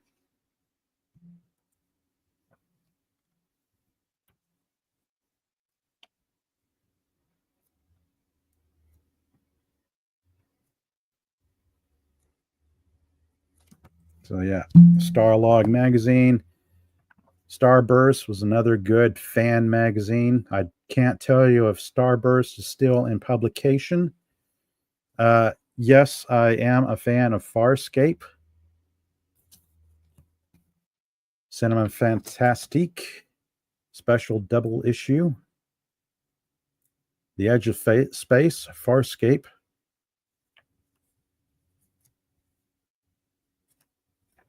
Black Scorpion. Never could get into that. Okay. So, yeah. Some truly great entertainment at the time. That was, Babylon 5, another wonderful sci-fi series. Now, if I were to ever make like a top 5, it would be Babylon 5, Farscape, Dark Matter, and a few other TV shows. I throw in Star Trek TOS just because that was such a really good TV show at that time and how influential Star Trek as a whole was in the culture. I'm going to set, where am I going to set these? I'm going to set them on the side there. All right. So the last two things I'm going to share with you all before I call it a day. So yeah, there was Wizard magazine, there was Hero magazine, then Overstreet came out with a fan magazine as well. Overstreet, best known for the Overstreet Price Guide. This is February 1997, huge year-end special, issue number 20. And this is issue number 19, January of 1997. So I've got issue 19 and issue 20. And I've been debating on if I want to do this or not. But I am going to rip these open out of the poly bags. They're the only issues of Overstreet Fan I have, and the only issues of these that I have, but I figure what's the point of keeping them sealed up in the poly bag? They're probably not worth more than 10, 15 bucks. So if I ever want to find them, I can hop on eBay, I can look for these, plop down 15, probably way less than 20 bucks, and get them in the poly bag again. I see in the chat, Comic Relief Crusader saying they don't make good sci-fi anymore. No, they don't. And then in all capital letters with exclamation marks. Ash. Yep. So which one? I'll start with 19. Here we go. First time contents printed in Canada and USA, packaged in Canada. Oh, that's nice. All right, here we go. Ripping them open. Bring it to my mic. There we go. The sound of old plastic ripping, destroying any collectible value they might have had. But you know what? I don't care. I want to open these up. I want to look at them, and I want to enjoy them.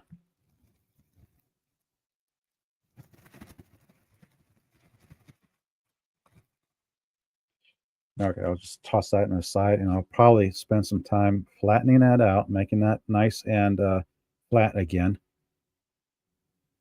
This is Viking Spawn, limited edition fan stand E number 1, 1996. Yeah, even when you go to the point of dating your little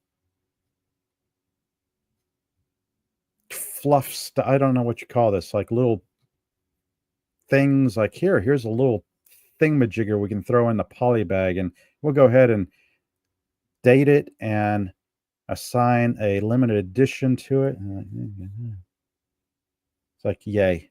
Okay, whatever. We have Bill Tucci's She.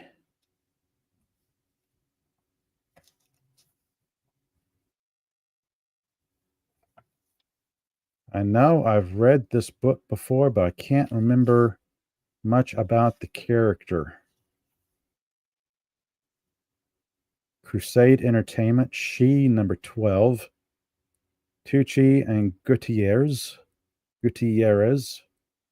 The Final Way of the Warrior. Why comics are so cool. Yeah, because we enjoy reading them. All right. I'm going to set that gingerly to the side. A Dynamic Forces catalog. The Wedding of the Century, Superman and Lois Lane.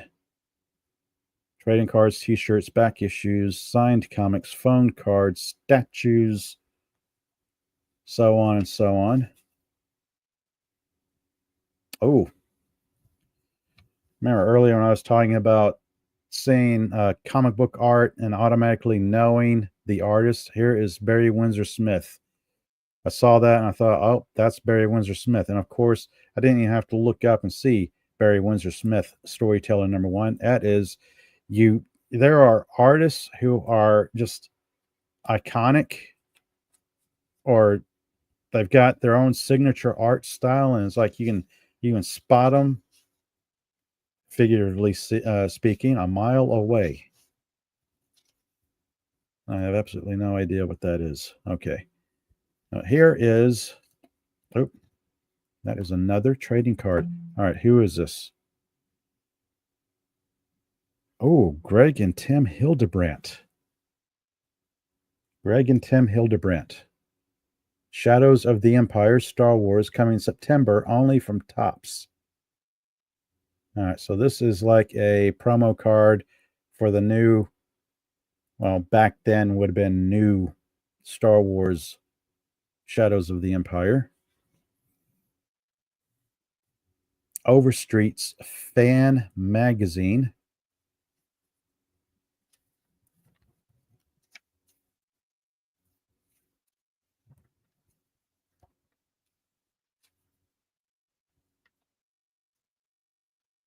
Very similar in layout to, say, Wizard or Hero. They all are about the same. Your content, of course, is going to be way different.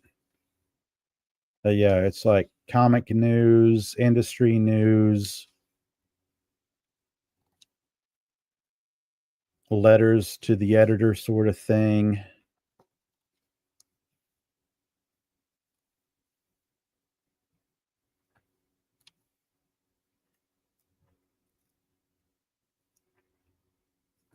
toys. Oh, Micronauts. Special market report. Mego Micronauts. That's cool.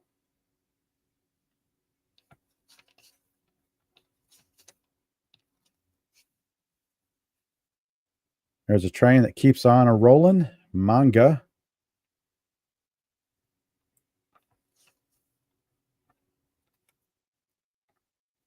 Now, do they have a price guide? Yes, they do. Yes, they have their own price guide. So, yep, pretty much like Hero Magazine or Wizard. They've got their own price guide in here. So that's pretty neat. All right, here we go. Last book of the day. Again, I want to thank you all for joining me today, whether you're live, you're lurking, or you catch me on a replay. Yeah. Oh, that is tough. Plastic. That is a tough poly bag. Here we go. This was Overstreet Fan Magazine, number 20.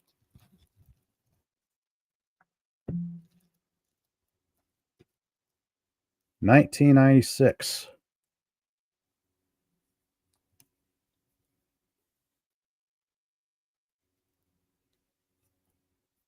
Cover is a little ripply. I'm going to set that aside. I'll have to pick it up later off the floor. We got a Mars Attack super wide trading card. And then we got another She preview book.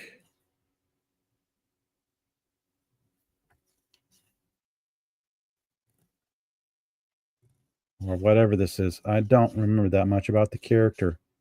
I know it's got a huge fan following. All right. Last one to breeze through here.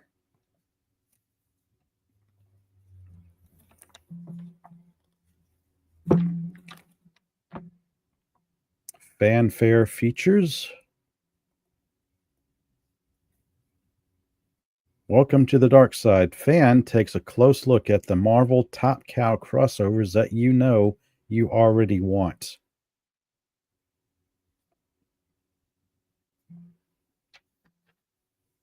Signs of the Time. Jay Lee shocks again. Dark Knights. Big books are big. War stories. So this actually looks like it has a lot crammed into a book. I mean, comparing to Wizard, this one looks like they've got a lot of content crammed in to these books. Can't tell you how long Overstreet Fan Magazine lasted. Can't even tell you if Wizard Press is still publishing. I imagine they might be. I don't know. I have not looked them up in some time. Oh, what was that? Convention listing? Yeah, convention listing. Akron Canton Comic Con, February 1st and 2nd, 1997. Serious Entertainment. Oh, okay.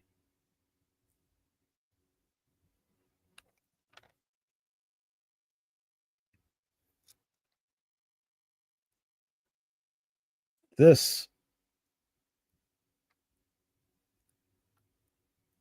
looks like a really intense magazine. I mean, comparatively speaking, Wizard just seems kind of light and fluffy compared to this content. This is a lot going on in this magazine. Also, it feels, well, it's also thicker. So yeah, thicker than the older Wizard magazines, so they could cram a lot more into it. The British and Scottish and Irish invasion. As you can see from the title, naming this piece was not easy. The simple term of British invasion does injustice to the non-British characters we spoke to. Started by Alan Moore, himself British. As the movement progressed to current day, all manner of writers from across the pond entered into the world of mainstream American comics. Writers like Alan Moore, Neil Gaiman, Grant Morrison, James Robinson, Peter Milligan, Garth Ennis, Warren Ellis, Mark Millar, and Jamie Delano all brought their unique perspective and turned comics into a viable literary medium. Very cool. Yep. Judge Dredd, Alan Moore.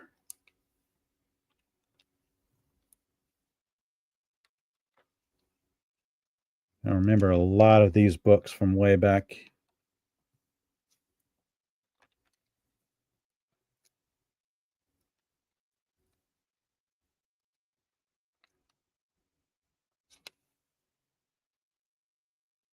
Ground Control. Looks like some TV and movie news here. Star Trek 97 preview. Best sci-fi event of 96. Dark Horse Comics and Overstreet's Fan bring you A New Hope.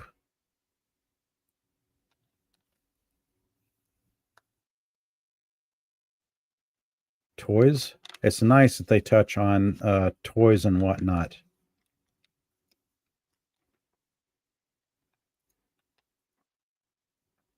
Manga, of course. And of course, their pricing guide. So yeah,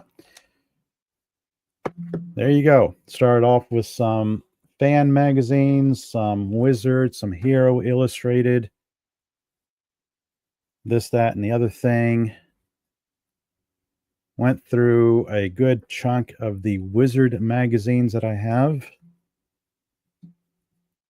And then ended on Overstreet's Fan magazine. Well, of course, I started off with a handful of comic shop news, which is almost like a throwaway thing in comparison. But yeah, this is all some of the stuff you would find over the years at your local comic book store way back when. And just because I have it handy, let me plop out Wizard number 10, still in its poly bag.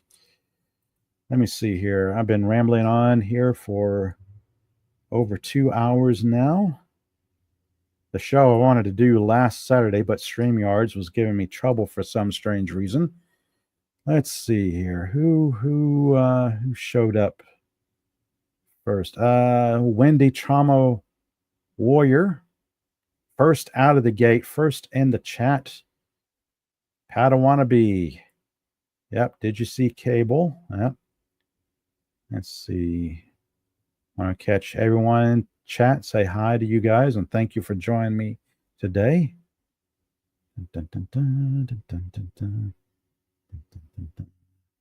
Wendy, Padawannabe. Comic Relief Crusader also chimed in, joining us all today. Yep, Padawannabe saying the Boy Scout versus the Boy Monkey. Yep, going back to Superman versus Goku. Dad Man Walking. Hello there. And that is it, everyone. Let's see. I'm going to do this. Then I want to go. Where am I? Nope. Yep. That is it, everyone, right there. I want to thank you all as I wind down the show. Checking my time here because I got to rush off and take care of some other stuff. I want to thank you all for joining me today. It's been really fun seeing you all in chat. Thank you all for catching my stream and catching it later on a live stream. If you liked what I do, please share, like, and subscribe. We'll be doing much more of this in the hopefully near future. Comic Relief, comic book related stuff on Saturday afternoons. Monday nights and Wednesday nights, I ramble on about anything and everything pop culture related. No rhyme or reason to it. It's just whatever strikes my fancy. I'll leave y'all. Until next time, everyone. Later.